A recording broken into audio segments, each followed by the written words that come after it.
Whistling Woods ಅನ್ನೋ ಕಪ್ಪು ಕೋಟೆಗೆ high court ಗಮನ. ಅಲ್ಲಿ ನಡೆಯುತ್ತಿದ್ದ ಅಸಂಖ್ಯಾತ ಹಗರಣಗಳ ಬೆನ್ನು ಹತ್ತಿದ್ದ ಸುವರ್ಣ ಕರ್ನಾಟಕ ನ್ಯೂಸ್ಗೆ ಸಿಕ್ಕ ಜಯ.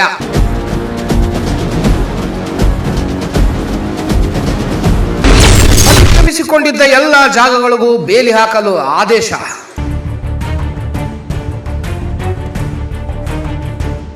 ಕಪ್ಪು ಹಣ, ಇನ್ಫ್ಲೂಯೆನ್ಸು, ಅಧಿಕಾರದ ಆಟ ನಡೆಯಲಿಲ್ಲ.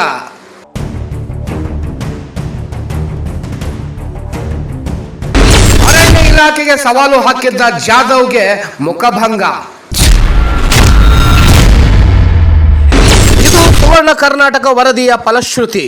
ಪ್ರಿಯ ವೀಕ್ಷಕರೇ, ನಿಮ್ಮ ಸುವರ್ಣ ಕರ್ನಾಟಕ ಈ ವಿಸ್ಲಿಂಗ್ ವುಡ್ಸ್ ಅನ್ನೋ ಕಪ್ಪು ಕೋಟೆಯ ಅಸಂಖ್ಯಾತ ಹಗರಣಗಳ ಹಿಂದೆ ಬಿದ್ದು ಅಲ್ಲಿ ನಡೆಯುತ್ತಿದ್ದ ಅಕ್ರಮಗಳ ಬಗ್ಗೆ ದಾಖಲೆ ಸಮೇತ ವಿಸ್ತಾರವಾದ ವರದಿಗಳನ್ನು ಮಾಡುತ್ತಾ ಬಂದಿತ್ತು. ವಿಸ್ಲಿಂಗ್ ವುಡ್ಸ್ ರೆಸಾರ್ಟ್ ಕರ್ಮಕಾಂಡ. ನೆಲ ಜಲ ಕಾಡು ನುಂಗಿದ ಕರಾಳ ಕತೆ. ಮಿಡ್ ಡ್ರಾಫ್ಟಿಂಗ್ ಹಪ್ತಾ ವಸೂಲಿ. ವಿನಾಯಕ್ ಜಾಧವ್ ಹೇಗೆ ತನ್ನ ಹಣ, ಅಧಿಕಾರ, ಇನ್ಫ್ಲೂಯೆನ್ಸ್ ಬಳಸಿಕೊಂಡು ಕೆಲ ಭ್ರಷ್ಟ ಅಧಿಕಾರಿಗಳನ್ನು, ಕೆಲವೊಂದು ಬಕೆಟ್ ಪತ್ರಕರ್ತರನ್ನು ಕೊಂಡುಕೊಂಡು ಕಾಡು, ನೆಲ, ಜಲ ನುಂಗಿ ಲಕ್ಷಾಂತರ ತೆರಿಗೆ ವಂಚನೆ ಮಾಡಿ ತಾನು ಏನು ಬೇಕಾದರೂ ಮಾಡಬಲ್ಲೆ, ಮಾಡಿ ದಕ್ಕಿಸಿಕೊಳ್ಳಬಲ್ಲೆ ಅನ್ನೋ ಅಹಂನಲ್ಲಿ ಮೆರೆತಿದ್ದ ಅನ್ನೋದನ್ನು ನೀವೆಲ್ಲ ನೋಡಿದ್ದೀರಿ. ಅವನ ಅಹಂಕಾರಕ್ಕೆ ಈಗ ಸರಿಯಾದ ಬಗಣಿಗೂಟ ಬಿದ್ದಿದೆ. ಮಾಡಬಾರದ ಅಕ್ರಮಗಳನ್ನು ಮಾಡಿ ಕೂಡ ದೊಡ್ಡ ಸಾಚನಂತೆ ಅರಣ್ಯ ಇಲಾಖೆಯೊಂದಿಗೆ ಕಾನೂನು ಸಮರ ಸಾರಿದ್ದ ಈ ವಿಸ್ಲಿಂಗ್ ವುಡ್ಸ್ ದೊರೆಗೆ ಮಾನ್ಯ ಕರ್ನಾಟಕ ಉಚ್ಚ ನ್ಯಾಯಾಲಯ ಮುಟ್ಟಿಕೊಂಡು ನೋಡಿಕೊಳ್ಳೋ ಹಾಗೆ ಬರೆ ಕೊಟ್ಟಿದೆ.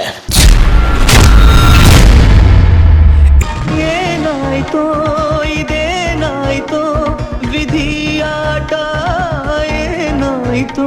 ವರ್ಷಗಳಿಂದ ನಡೆದಿದ್ದ ಈ ನ್ಯಾಯಾಂಗ ಹೋರಾಟಕ್ಕೆ ಈಗ ನ್ಯಾಯ ಸಿಕ್ಕಿದೆ.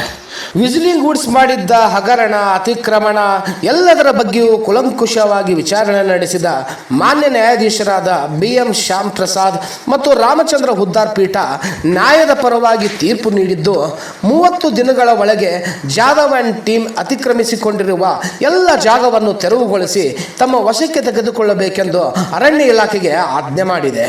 ಇನ್ನು ಅರಣ್ಯ ಇಲಾಖೆಯವರು ಲೂಸ್ ಆಗಿದ್ದ ತಮ್ಮ ಪ್ಯಾಂಟ್ ಬೆಲ್ಟನ್ನು ಟೈಟ್ ಮಾಡಿಕೊಂಡು ಕಾರ್ಯಾಚರಣೆಗೆ ಇಳಿಯಬೇಕು. ಇದರ ಬಗ್ಗೆ ಹಳೆಯಾಳ ವಿಭಾಗದ DFO ಪ್ರಶಾಂತ್ ಸಾಹೇಬರನ್ನು ನಾವು ಕೇಳಿದಾಗ ಇದೇ ತಿಂಗಳ 18ರಂದು ಮಂಗಳವಾರದಿಂದ ಕಾರ್ಯಾಚರಣೆ ಶುರು ಮಾಡುತ್ತೇವೆ ಅಂತ ಹೇಳಿದ್ದಾರೆ.